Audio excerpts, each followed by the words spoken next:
라고 하는 말씀의 제목으로 함께 말씀의 은혜를 나누도록 하겠습니다. 여러분 혹시 음악 좋아하시나요? 네, 그러시군요. 예, 음악 좋아하시죠? 클래식부터 오늘날 K-팝까지요. 다양한 장르의 음악들이 있는데요. 여러분들은 어떤 음악을 혹시 좋아하시는지 모르겠어요. 이 음악이라고 하는 게요, 우리의 삶에서 사실 뗄래야 뗄 수 없는 것 같더라고요. 어린 아이들부터요, 어른들 또는 노년들에 이르기까지요, 각자가 좋아하는 음악들이 있는 것 같아요. 어떤 분들은 힙합을 좋아하실 수도 있고요, 어떤 분들은 트로트를 좋아하실 수도 있습니다. 그리고 특히 악기 연주와 또 여러 가지 음악적인 종류들이 다양하게 있겠지만은요, 특별히 우리는요, 노래, 사람의 목소리로 부르는 이 노래를 가장 좋아하는 것 같아요. 여러분도 그러시나요? 네, 노래를 잘 부르고 못 부르고를 떠나서요, 이 노래하는 것이 주는 즐거움과 기쁨이 있다는 것이에요.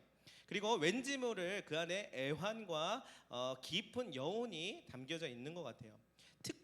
특별히 한국 사람들은요, 아주 어렸을 때부터 이 노래를 굉장히 빨리 접하고 또 가까이 접하는 것 같고요. 또한 이 노래를 부르는 문화들이 아주 가까이 있는 것 같아요. 노래방도 진짜 많이들 가고요. 또 더군다나 교회라고 하는 것을 통하여서 노래와 음악을 접하게 되는 경우들이 있더라고요. 그래서 이것 때문에 처음에 교회를 나오게 되는 경우들도 볼 수 있습니다. 제가 알기로는 이승열 목사님도 그랬었다고 제가 들었거든요. 노래와 음악을 이 교회를 통하여서 마음껏 부를 수 있게 되어서 복음이라고 하는 그 은혜를 경험하게 되었다고 들었습니다. 제가 보니까요, 우리 청소년부 아이들도 이 어린 친구들도 복음이라는 것을 처음에 접할 때요, 받아들일 때 말씀이나 성경을 통하여서 처음부터 확 와닿게 접근되다기보다는요, 찬양을 통하여서 은혜를 많이 받는 것 같더라고요. 찬양의 멜로디도 있고 가사를 통하여서 예수 그리스도의 사랑과 하나님의 말씀을 느끼게 되는 것 같더라고요. 그래서 제가 이제 맡고 있는 우리 청소년부 예배 때 우리 학생들이 찬양 인도를 이제 하게 되는데요, 그때 이 찬양을 선곡하는 그 찬양들을 저는 이제 매주 접하게 됩니다. 그러면서 이런 생각을 해요. 이 친구들이 이런 신앙의 고백들이 있구나, 이러한 찬양의 가사를 통해서 하나님의 은혜를 경험하고 있구나, 이러한 사실을 조금은 알게 되는 것 같아요. 근데 재밌는 점은 모르는 찬양이 또 많아요. 처음 듣게 되는 찬양들도 진짜 많이 있거든요. 그래서 저도 다 못 따라가는 곡들이 분명히 있더라고요. 근데 저는 이 친구들의 절절한 마음을 보게 되었어요. 이 찬양의 가사 안에 담겨져 있는 그들의 신앙을 볼 수 있게 되었다는 것이에요. 그리고 이 친구들을 사랑하시는 하나님의 마음을 저는 느낄 수가 있었습니다. 그래서 알게 된 찬양들이요, 많이 또 생겼어요. 그래서 주중에 이것을 검색해가지고요, 주구장창 듣기도 합니다. 또한 이제는 제가 막 청소년부 아이들한테 소개해주고 싶은 찬양들이 막 생겨났어요. 그래서 제 맘대로 주보에다가 막 실어가지고 소개하는 찬양들을 억지로 막 들으라고 한 적들도 있습니다. 네. 그저 그냥 찬양곡의 폼이나 뭐 멜로디가 좋아서라기보다는요, 이 안에 담겨져 있는 메시지를 같이 공유하고 싶었기 때문이었던 것 같아요. 중요한 것은요, 이 메시지 안에 바로 하나님이 계시다는 것이에요. 그 다음에는요, 또 무엇이 있냐면 바로 우리가 있다는 것이에요. 그리고 나의 모습을 발견할 수 있어요. 여러분, 조금 전에 오너십과 함께 이 전세연합 찬양기도에서 찬양 부르실 때 여러분 어떤 것들을 느끼셨나요? 세상에서 말하는 슬픔과 기쁨을 공유하는 그 멜로디와 가사들도 있지만 그 찬양의 가사 안에, 그 멜로디 안에는요, 하나님이 들어가 있고요, 또 하나님을 찬양하는 우리의 고백이 들어가 있지 않았나요? 네, 일상을 우리가 살아가면서 하나님을 믿고자 하는 우리의 모습들이 그 안에 담겨져 있더라는 거예요. 근데 알고 봤더니 옛날 사람들, 성경에 있었던 시대에도 똑같은 일들이 벌어졌다는 것을 보게 되었습니다. 하나님을 믿는 이들이요, 하나님을 노래하고 자신의 마음을 고백하기도 하고요, 자신에게 역사하신 하나님께 감사와 영광을 올려드리더라는 거예요.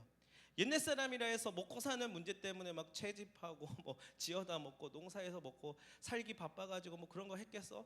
아니요. 이 사람들은요 악기도 뭐 변변치 않고요 음향 시스템도 막 잘 갖추어지지도 않았는데 하늘을 바라보며 들판에서 하나님께 고백하고 감사와 영광을 올려드리더라는 거예요. 대표적인 게 우리가 잘 알고 있는 시편의 말씀이 그렇습니다. 또한 성경 속에 정말 수많은 이런 고백들이 등장하는데요. 이제 알았어요. 인간이 있는 모든 곳에서는 뗄래야 뗄 수가 없는 것이구나. 그리고요 무엇보다도요 우리를 향한 하나님의 음성이 이 찬양을 통하여서 밝히 드러나는 경우들이 있더라는 거예요. 자, 오늘 우리가 읽은 본문의 말씀도 마찬가지입니다. 여러분, 오늘 우리가 읽은 본문의 말씀은 이사야서의 말씀이었어요. 이사야서에서는요 4편의 여호와의 종의 노래가 있습니다. 그리고 오늘 읽었던 우리 본문은요 그 두 번째 노래라고 할 수 있어요. 이 노래의 주제는요 바로 이스라엘을 선택해서 이방의 빛으로 삼았다라는 것입니다. 한마디로 말해서 여호와의 전적인 부르심과 약속을 강조하고 있는 노랫말이라는 거예요. 오늘 본문을 이해하기 위하여서는요 본문의 상황과 배경을 이해할 필요가 또 있을 것 같아요. 오늘 우리가 읽은 본문은요 이스라엘이 바벨론 포로로 끌려갔다가 숱한 세월을 보내는 중에 다시금 주께서 그들을 귀환하게 하신다는 예언의 부분에 해당되는 것이에요.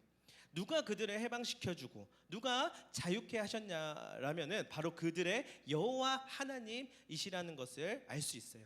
그리고 그들을 결코 잊지 않으셨고 그들을 들어서 여호와의 일꾼으로 여호와의 종으로 사용하신다는 내용을 담고 있는 것입니다.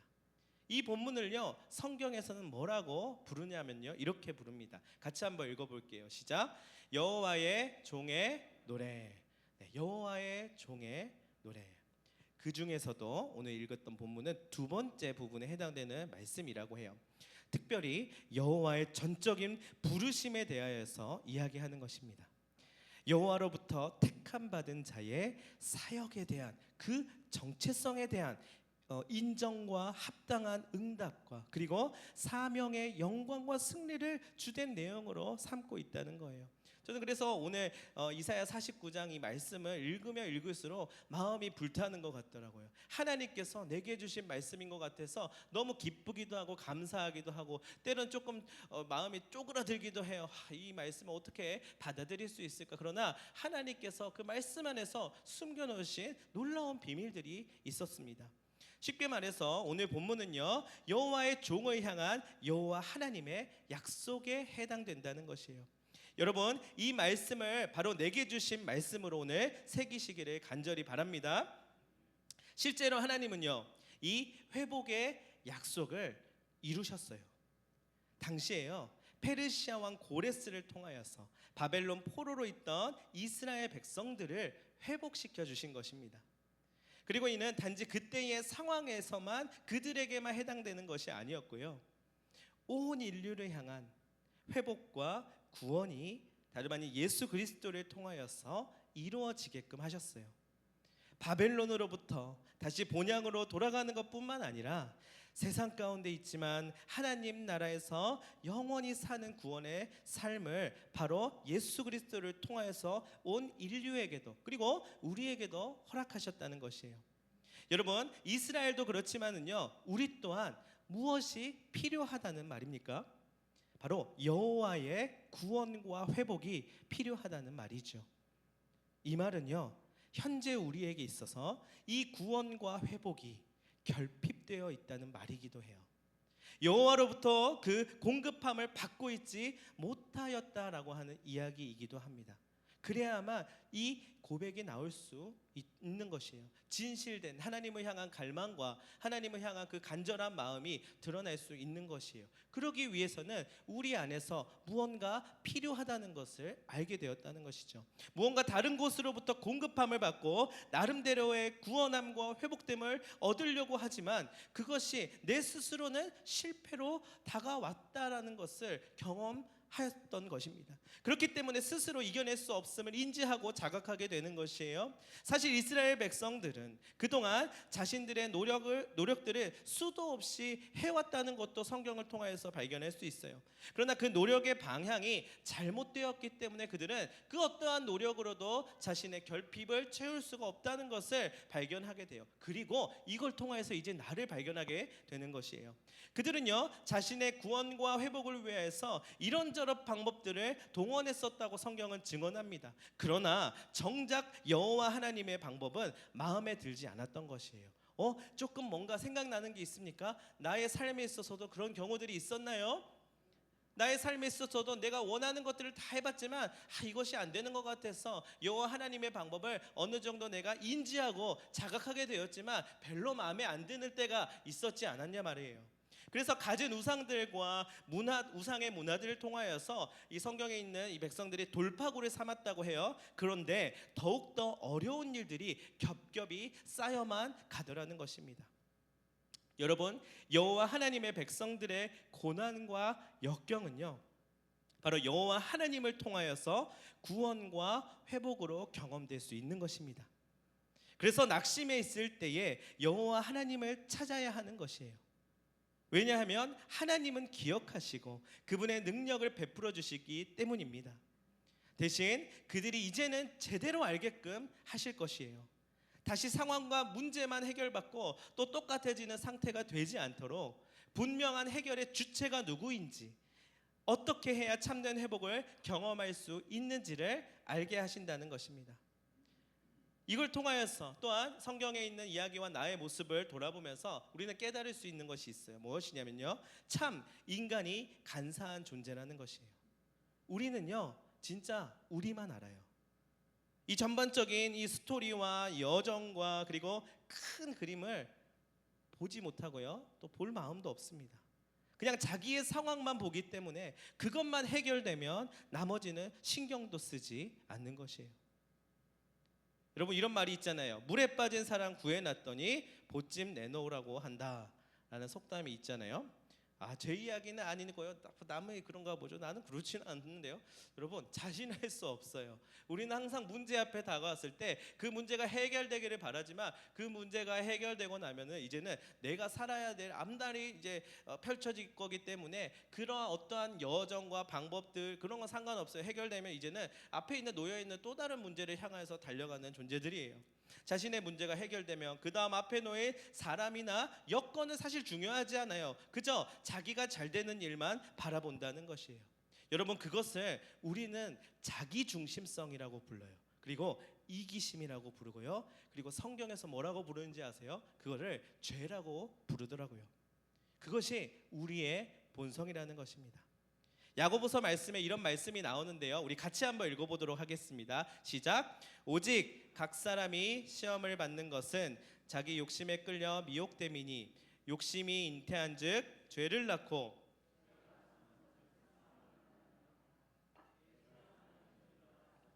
내 사랑하는 형제들아 속지 말라 말씀하고 있어요. 무언가가 우리를 미혹한다는 것이에요. 한마디로 말해서 속인다는 것입니다. 이에 대한 결말은요, 영원한 죽음뿐이라는 것입니다. 이는 구원의 반대말인 것이죠. 반대 방향으로 치달아서 결국 그 끝에 다다르게 된다는 말이에요. 그러나 그것을 이기는 힘, 생명을 얻는 길, 구원과 회복을 누리는 방법은 오직 하나님께로 돌아오는 길밖에 없음을 이스라엘 백성들을 통하여서 오늘 우리에게 이야기하고 계시는 것입니다. 그러나 그것을 철저하게 우리가 깨닫는 것이 중요해요.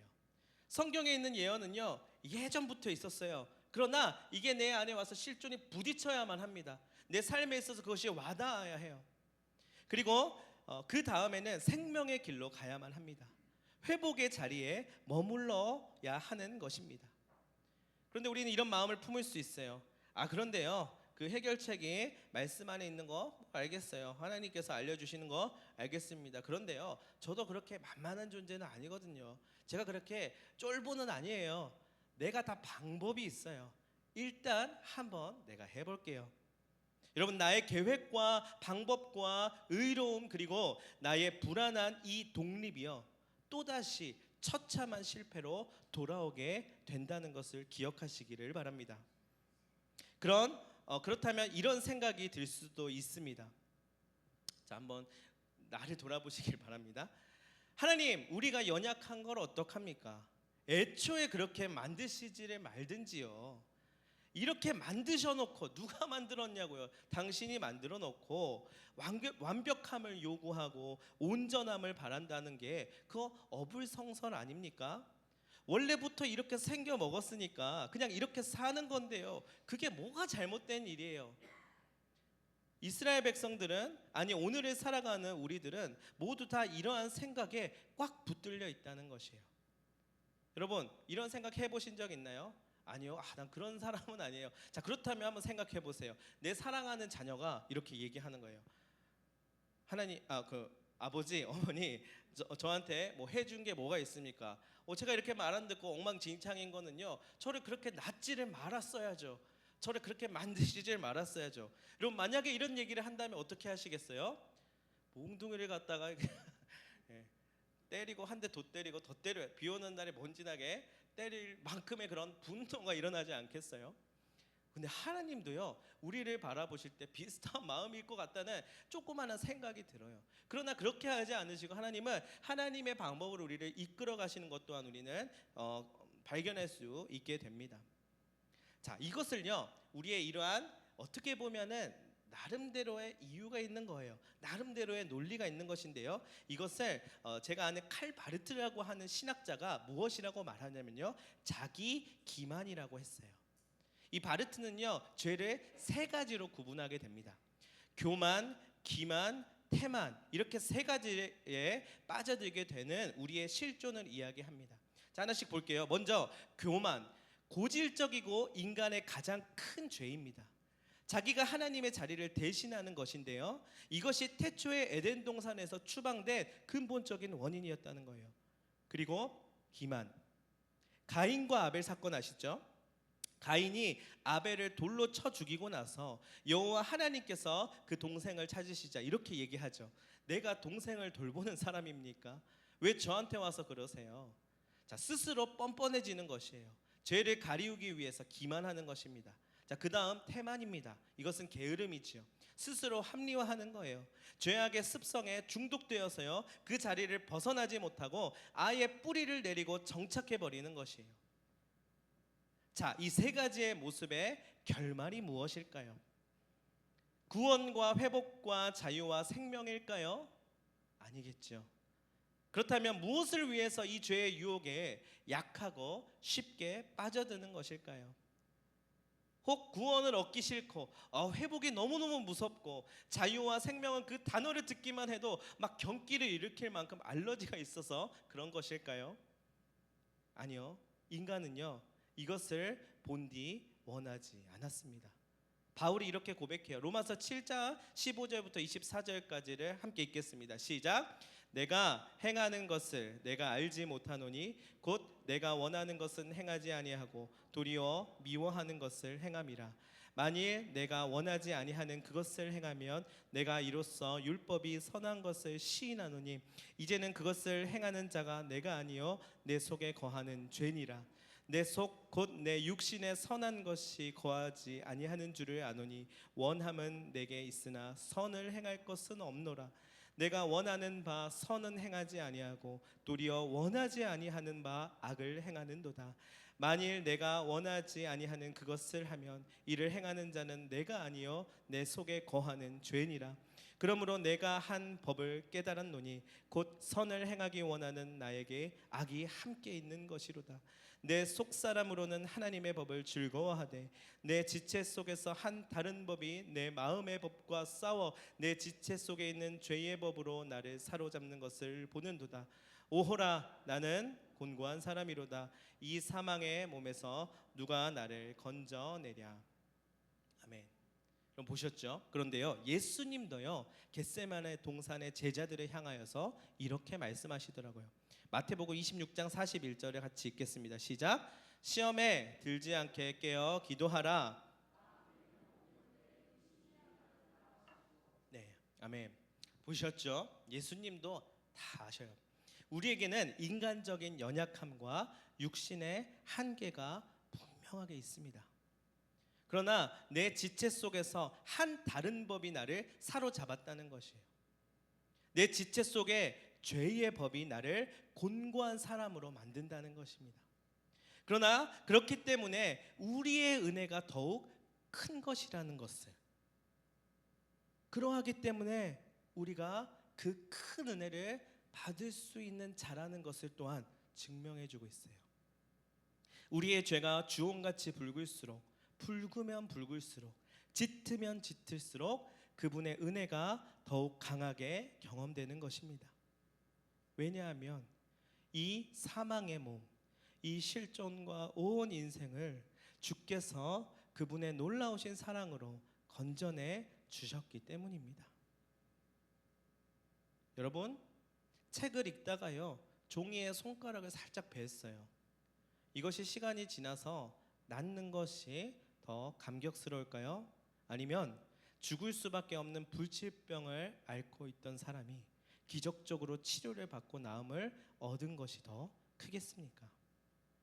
자, 어찌 아픔과 고통을 가지고 무게를 재고 어느 게 더 크냐고 말할 수 있겠느냐마는 우리의 현존 자체가요, 그냥 가볍게 태어난 김에 이것도 믿을 수 있고 저것도 믿을 수 있는 문제의 그런 존재가 아니라는 것이에요. 죄의 법으로부터 벗어나지 못하고 결국 영원한 형벌에 이르게 되는 어마어마한 운명을 가지고 태어났다는 것입니다. 그 죄의 사슬이 우리를 꽁꽁 묶고 놓아주지 않는다는 것이에요. 그렇게 깊은 바다로 들어갈 운명이었는데요, 주께서 그 사슬을 끊어버리시고 그분의 오른팔로 건지셨다는 건 아니겠습니까? 자, 그렇게 우리가 생명을 얻었습니다. 구원을 경험하게 되었습니다. 그 다음 무엇을 해야 할까요? 과거의 나처럼 저기 저 곳에서 저렇게 묶여있고 바다 한가운데서 허우적대고 있는 자들을 끄집어내줘야죠. 여호와 하나님의 품으로 인도해 주어야죠. 그분의 그 마음을, 그 뜻을 전달해 주어야죠. 너가 잘나서가 아니라 너의 존재 자체가, 너의 존재 자체를 귀하게 여기시는 그 하나님으로 인하여서, 그로 인하여서 망해도 되는 그런 인생이 아니라 생명을 움틔우고 빛을 내고 어두움을 비추는 자로 세우시는 하나님을 이야기해 줘야 되는 것이에요. 제가 얼마 전에 영화를 한 편 봤습니다. 무슨 영화를 봤게요? 아무튼 하나 봤어요. 하나 봤는데 이게 감명 깊게, 제가 이렇게 말을 하면 뭔가 추천하는 것 같고 보라고 하는 것 같아서, 뭐 이렇게 홍보하는 것 같아서 얘기하기는 좀 그렇지만, 제가 그 영화를 보면서 한 가지 깨달은 게 있어요. 뭐냐면 우리 안에는 보이지 않는 그림자가 저마다 있다는 것이에요. 누구나 그렇게 이렇게 표면적으로 보이기는 몰라요. 근데 우리의 내면 가운데 24시간을 살아갈 때에 한 가지 모습으로만 살 수는 없어요. 여러 가지 모습들이 있잖아요. 그렇죠?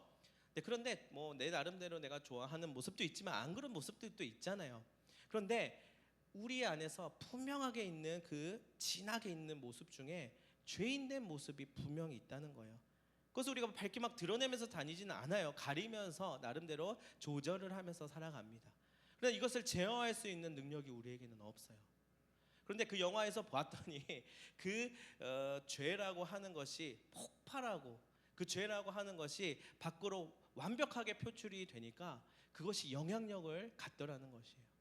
그 영향력들이 번져서 무언가 엄청난 큰 힘을 이루어내는 것 같아요. 그런데 결말은 어떤지 아십니까? 성경에서 말하는 것과 같아요. 오호라 나는 공고한 사람이로다. 이 사망의 몸에서 누가 나를 건져내랴. 누구도 건져낼 수가 없다는 것이에요. 그런데 그 죄의 사슬, 나 스스로 해결할 수 없고 내 스스로 지워버릴 수 없는 그것을 해결해 주기 위하여서 하나님께서 우리를 붙드시고 우리를 택하셨다는 것을 우리는 성경을 통해서 확신할 수 있는 것입니다. 그리고 나서 그 다음이 또 중요해요. 이제는 그 빛을 품은 자로서, 빛을 받은 자로서 나아가야 된다는 것을 성경에서 증언하고 있습니다. 빛을 밝히는 자, 그것은 또다시 어둠이 있는 곳으로 가게 됩니다. 후미지고 열악하며 생명력을 잃어가는 곳으로 가서 밝혀주는 것이에요. 차가운 공간에 따뜻함을 전해주고요, 깜깜해서 아무것도 보지 못하는 곳을 마주하고 볼 수 있게 해줍니다. 여러분, 아무리 눈이 좋아도요, 빛이 없으면 못 보는 거잖아요. 우리가 아무리 잘났어도요, 그럴 만한 자격이나 재능이 있고 본디 타고난 자랑거리가 있어도요, 하나님 없이는 아무런 의미가 없다는 것이에요. 그분의 빛을 통하여서 사용되어져야 된다는 것입니다. 선하신 뜻을 이루는데 합력해야만 합니다. 왜냐하면 그 빛이 나를 정말 나되게 하는 것이기 때문이에요. 자, 그런 의미에서 우리는 참으로 존귀한 자들입니다. 우리 옆에 계신 분들에게 이렇게 한번 이야기해 줄까요? 해줬으면 좋겠습니다. 당신은 존귀한 사람입니다.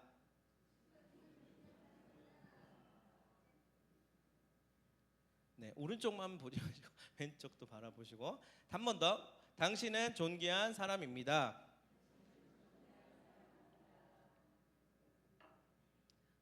자, 옆에 있는 분들에게 했는데요, 가장 먼저는 나한테 할 수 있어야 돼요. 아까 말했잖아요. 나의 그늘과 그늘진 부분이 분명히 있어요. 우리의 실존과 자아예요. 죄인된 모습이에요. 그러나 이런 나를 위하여서 묻지도 따지지도 않고 하나님께서 오셔서 치유하시고 너는 존귀한 자야 라고 인정해 주시는 것을 여러분 발견할 수 있으시기를 바랍니다. 귀하고 가치 있는 존재, 하나님이 하나님의 뜻을 이루려고 그분의 생명의 일, 빛을 비추고 어두운 곳을 밝히기 위해서 우리를 이 땅에 보내셨습니다. 할렐루야. 너무너무 고맙긴 한데요, 하나님 좀 너무 띄워주시는 거 아니에요? 공중에 너무 띄워주시는 거 아니에요? 좀 부담스러운데요. 혹시 그렇게 느끼십니까? 네, 왜 같이 있느냐고요? 알려드릴게요. 그 주인이 귀한 분이기 때문이에요. 정작 하찮은 물건도요, 주인이 귀하면 그것도 귀해지는 것이에요. 같은 붓이라도요, 세종대왕이 사용한 붓이라면은요, 무엇보다 엄청난 국보가 될 것이에요. 박물관에 놓여지게 되고요, 값을 매길 수가 없는 그 가치가 올라가잖아요.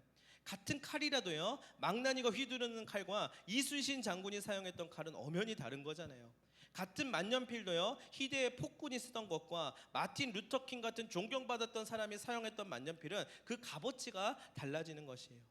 이는 그 물건 자체가 귀한 것이라기보다 그 물건의 주인이 귀하기 때문입니다. 그처럼 우리가 존귀한 이유는요, 우리의 주인이 하나님이시기 때문입니다. 그런데 여기서 중요한 사실은요, 우리가 그것을 감당할 만한 상태가 아닐 때에, 그럴 때에 그 어떠한 말씀도 들어오지 않는다는 것이에요. 오늘 본문의 4절을 같이 한번 읽겠습니다. 시작. 그러나 나는 말하기를 내가 헛되이 수고하였으며 무익하게 공연히 내 힘을 다하였다 하였도다.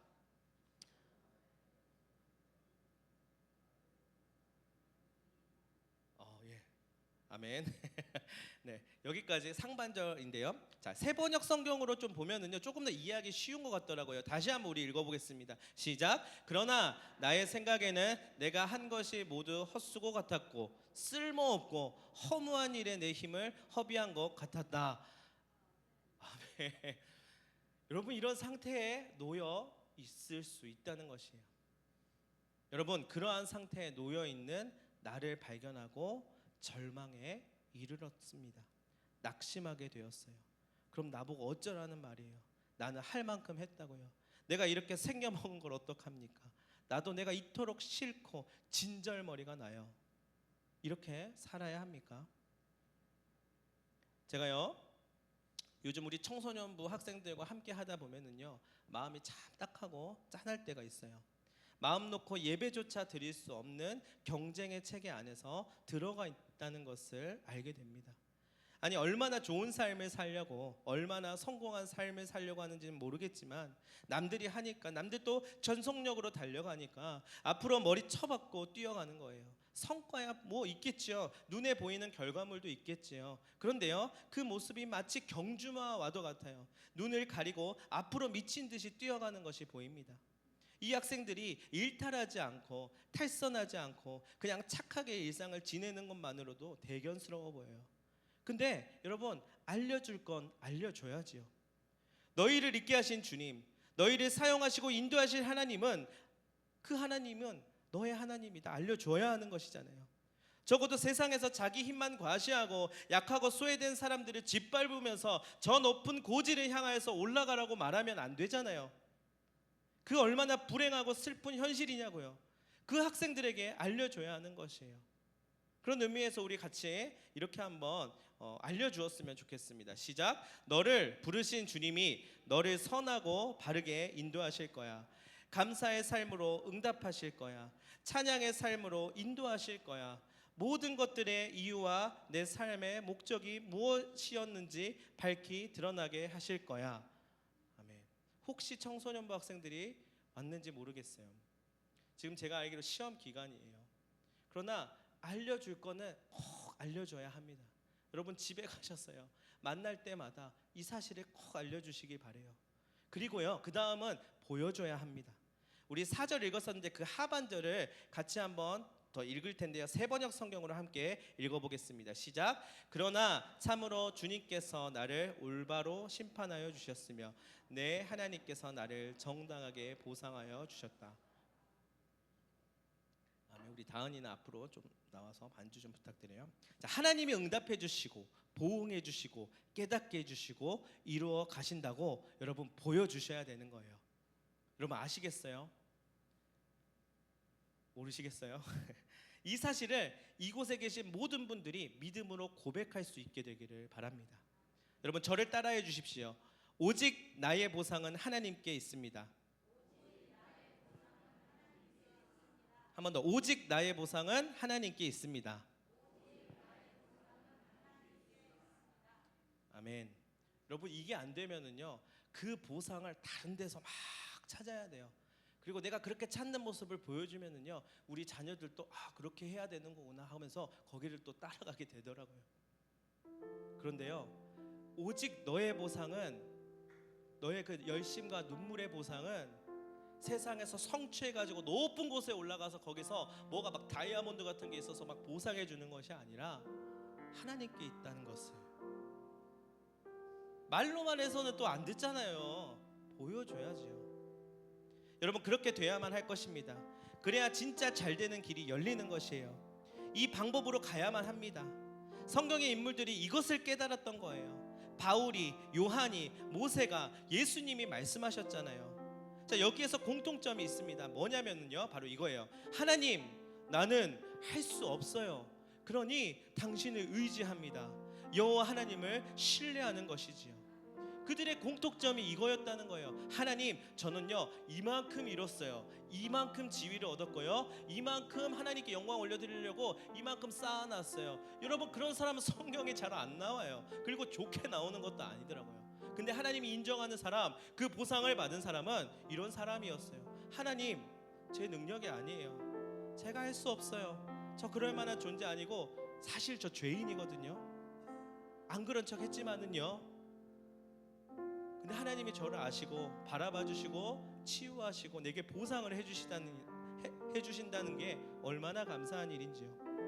여러분 이것이 굉장히 미련해 보이기도 합니다. 세상 속에서는 무책임해 보이기도 해요. 대책 없어 보이기도 합니다. 교회에서 그렇게 아무리 말해봤자 당신들이 책임져 줄 거요. 밖에서 경쟁에서 뒤처지면 하나님이 책임져 줍니까? 여러분 무책임해 보인다는 말이에요. 그런데 그걸 경험해 본 사람은 아는 것이에요. 하나님을 의지하고 그분의 말씀을 따라가는 것이 되게 답답하고 막막하게 느껴지거든요. 더디고 속이 터지고요, 이해할 수도 없고 이상하게 느껴지기도 합니다. 그런데 주님의 십자가도 그랬다는 것을 기억하셔야 해요. 이게 어떻게 되냐고요. 고린도전서 1장 18절을 읽어봤더니 이렇게 이야기합니다. 같이 읽겠습니다. 십자가의 도가 멸망하는 자들에게는 미련한 것이요 구원을 받는 우리에게는 하나님의 능력이라. 아멘. 여러분 믿으십니까? 정말 믿으세요? 사실은 이게 능력이 될 만한 이유가 하나도 없어요. 그냥 개죽음으로 끝이 났습니다. 십자가는 그냥 죽고 끝났어요. 뭘 그렇게 의미를 부여하고, 그냥 30대 이스라엘 청년이 죽은 거 아니에요? 그걸로 끝났는데요. 뭐 죄 안 지었을 수도 있겠죠. 죄도 안 지은 사람인데 억울하게 누명을 써가지고 정치적으로 궁지에 몰려서 죽은 거예요. 아무런 힘도 못 쓰고 도살할 양처럼 힘없이 죽어버린 불쌍한 자입니다. 나보고 그렇게 되라고요? 나는 안 할래요. 그런데요, 여러분 기억하십시오. 그 사건을 통하여서 온 인류가 구원을 받고 오늘 우리도 그 구원에 참여하게 되었습니다. 왜입니까? 십자가, 그 지극히 연약함 뒤에 크고 위대하신 하나님이 계셨기 때문이에요. 그렇게 해야만 우리가 완전한 희생을 통해서 완전한 구원을 얻을 수 있기 때문이에요. 오직 너를 위하여서, 나를 위하여서 택하사 그 일을 이루셨다는 것입니다. 이사야서 49장 14절부터 16절까지를 세번역 성경으로 함께 읽겠습니다. 시작. 그런데 시온이 말하기를 주님께서 나를 버리셨고 주님께서 나를 잊으셨다 하는구나. 어머니가 어찌 제 젖먹이를 잊겠으며 제 태에서 낳은 아들을 어찌 긍휼히 여기지 않겠느냐. 비록 어머니가 자식을 잊는다 하여도 나는 절대로 너를 잊지 않겠다. 보아라 예루살렘아, 내가 내 이름을 내 손바닥에 새겼고. 아멘.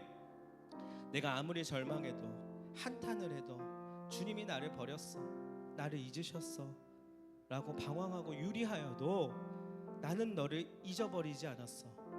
너를 여전히 긍휼히 여기고 절대로 너를 떠나지 않았어. 보아라 이 십자가에 못 박힌 손을, 창으로 찔린 상처를 보아라. 너의 이름을 나는 새겼다. 왜냐하면 너는 나의 존귀한 자녀요, 나의 백성이요, 나의 사랑하는 자이기 때문이란다.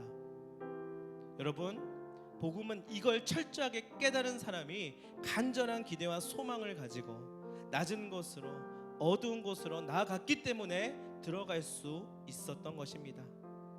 어디에서 나온 열정이자 힘이었겠습니까? 무슨 보상이 있길래요? 하나님이 부르셨기 때문이에요. 저를요, 그리고 여러분을 부르셨습니다.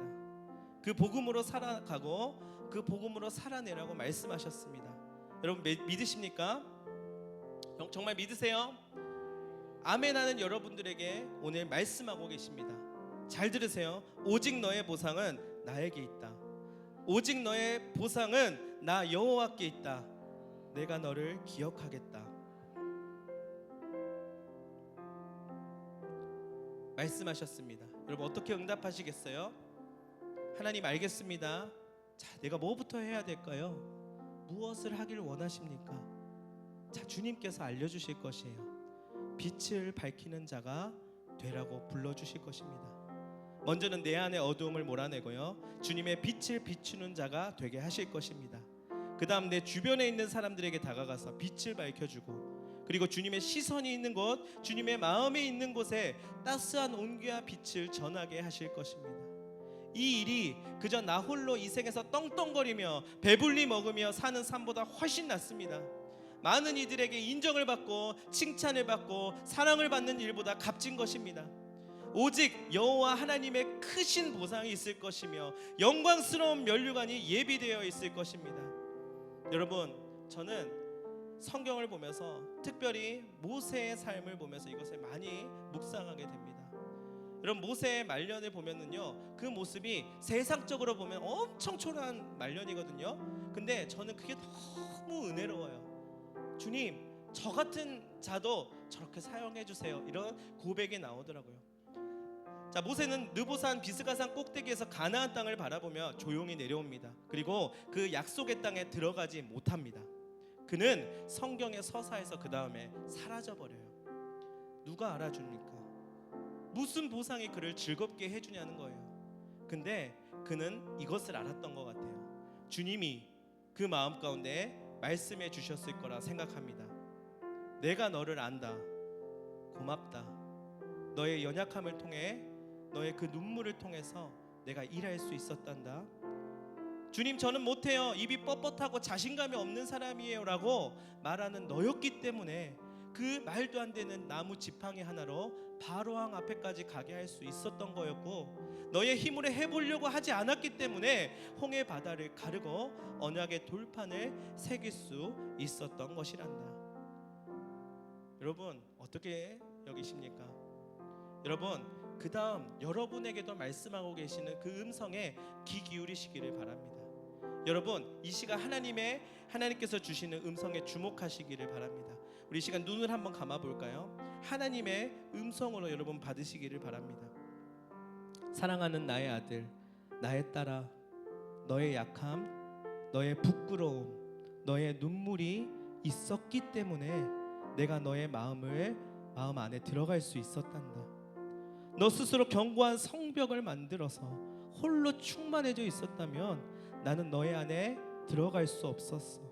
일할 수 없었을 텐데, 나의 이 사랑을 느끼지 못했을 텐데, 너의 간절한 손이 있었기에 내가 붙잡을 수 있었고, 너의 불안함과 아픔이 있었기 때문에 내가 평강이 무엇인지, 치유가 무엇인지 역사할 수 있었단다. 정녕 나는 네가 아프지 않았으면 해. 슬픔이 없었으면 한다. 자유함이 있고 얽매이지 않았으면 해. 회복되어 마치 사슴이 푸른 풀밭을 뛰어다니는 것처럼 너를 뛰어다니게 하고 싶어. 그런데 나의 사랑이 부족했을까? 나를 벗어나 자꾸만 여기서 터지고 저기서 깨지면서 나는 이래 생겨먹은 못난 사람이라고 울고 있으니 내 마음이 많이 아팠단다.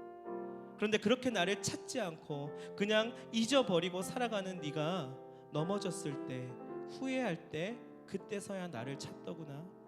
그래, 그래도 그때에 네가 나의 사랑을 느껴주니 고맙다.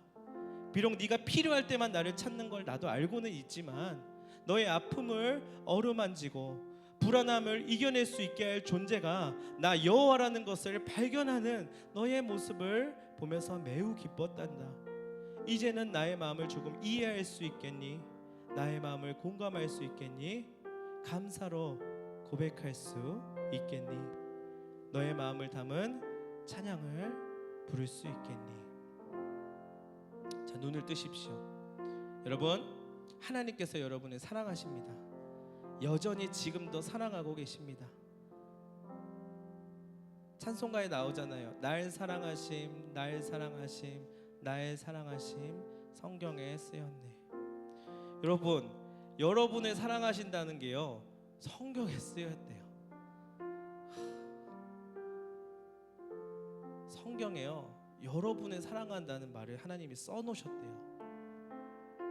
왜 써놓으신 줄 아세요? 보라고 써놨대요. 좀 보라고, 직접적으로 이 사실을 알려주고 계시는 것이에요.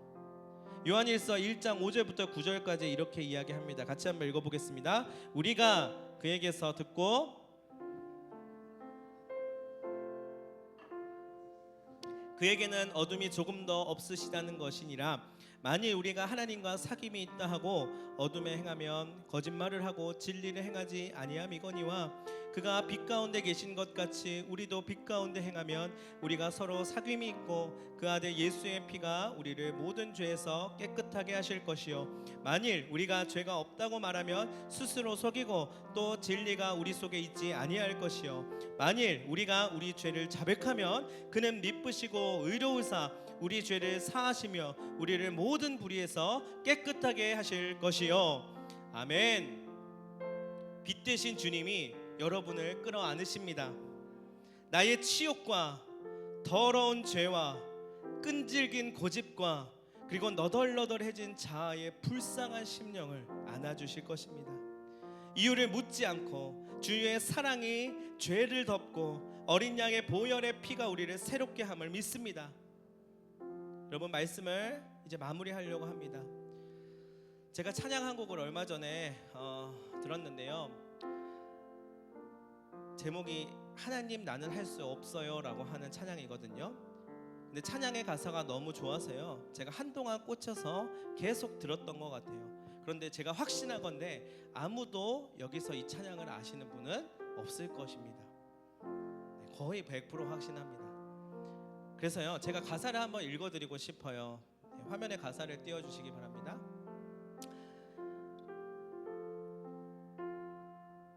우리 같이 한번 읽어볼까요? 나의 신앙의 고백이 이제 감사의 고백이 되면 좋겠습니다. 우리 가사를 같이 한번 읽어볼게요. 시작.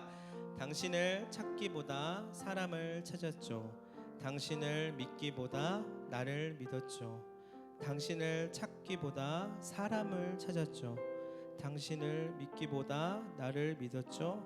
기도 없는 똑같은 일상 속에 나는 언제나 후회뿐이죠. 습관처럼 똑같은 후회 속에 나는 언제나 실패뿐이죠.